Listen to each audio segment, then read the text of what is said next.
வணக்கம் நண்பர்களே, இன்றைக்கி வீடியோவில் பனிக்குட நீர் கம்மியாக இருக்கா, பனிக்குட நீர் அதிகரிக்க என்னென்னலாம் செய்யணும் அப்படின்றத பற்றி தான் பார்க்க போகிறோம்.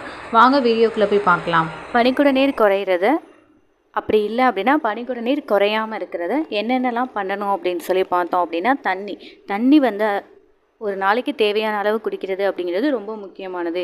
ஒரு மதர் அப்படின்றவங்க தண்ணி குடிக்கிற விஷயத்தில் அலட்சியமாக இருக்கக்கூடாது. குழந்தைய வந்து மனசில் வச்சுக்கிட்டு முதல் 3 மாதத்தில் இருக்காங்க அப்படின்னா 3 லிட்டர் தண்ணி குடிக்க வேண்டியது முக்கியமானது. 4வது மாத தொடக்கத்திலேருந்து டேர்ம் வரையுமே அவங்க என்ன பண்ணணும் அப்படின்னா ஒரு நாளைக்கு குறைஞ்சபட்சம் 5 லிட்டர் குடிக்கணும். அவங்க குடிக்கிற தண்ணி நீர்ச்சத்தாக எடுத்துக்கிறது, இளநீர், மோர் குடிக்கிறது, இது எல்லாத்தையும் சேர்த்து ஜூஸ் குடிக்கிறது எல்லாத்தையும் சேர்த்து மொத்தம் 5 லிட்டர் வர்ற மாதிரி அவங்க பார்த்துக்கணும். அளவு வச்சு குடிக்கிறது அப்படிங்கிறது இன்னும் பெஸ்ட்டானது.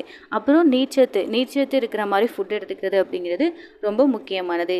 நீர்ச்சத்து இருக்க மாதிரி என்னென்ன காய்கறிகள் வந்து ஸ்பெசிஃபிக்காக சாப்பிட்டா நீர்ச்சத்து வந்து அதிகமாக கிடைக்கும் அப்படின்னு சொல்லி பார்த்தோம் அப்படின்னா வெள்ளரிக்காய், அப்புறம் கீரைகள், முள்ளங்கி, காலிஃப்ளவர், கேரட், ப்ரொக்கோலி இதெல்லாமே ஸ்பெசிஃபிக்காக நீர்ச்சத்து அதிகமாக இருக்க காய்கறிகள்.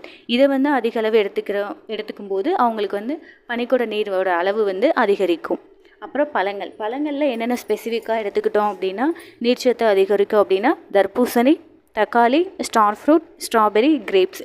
மற்ற பழங்களும் சாப்பிடணும், பட் இந்த பழங்கள் அதிகமாக சாப்பிடும்போது பனிக்குட நீர் அப்படிங்கிறது வந்து அதிகரிக்கும். அப்புறம் வாக்கிங் போகிறப்ப நஞ்சுக்கொடி அப்புறம் கர்ப்பப்பை இது ரெண்டுக்கும் போகிற ரத்த ஓட்டம் அதிகரிக்கும். அதனால பனிக்குட நீரோட அளவு அப்படிங்கிறது அதிகரிக்கும்.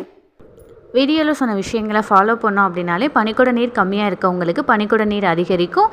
பனிக்குட நீர் நார்மலாக இருக்கவங்களுக்கும் அதோட அளவு அப்படிங்கிறது நல்லபடியாக மெயின்டைன் ஆகும். வீடியோ ரிலேட்டடாக ஏதாவது டவுட் இருந்தது அப்படின்னா கீழே கமெண்ட் செக்ஷனில் கமெண்ட் பண்ணுங்கள். நன்றி.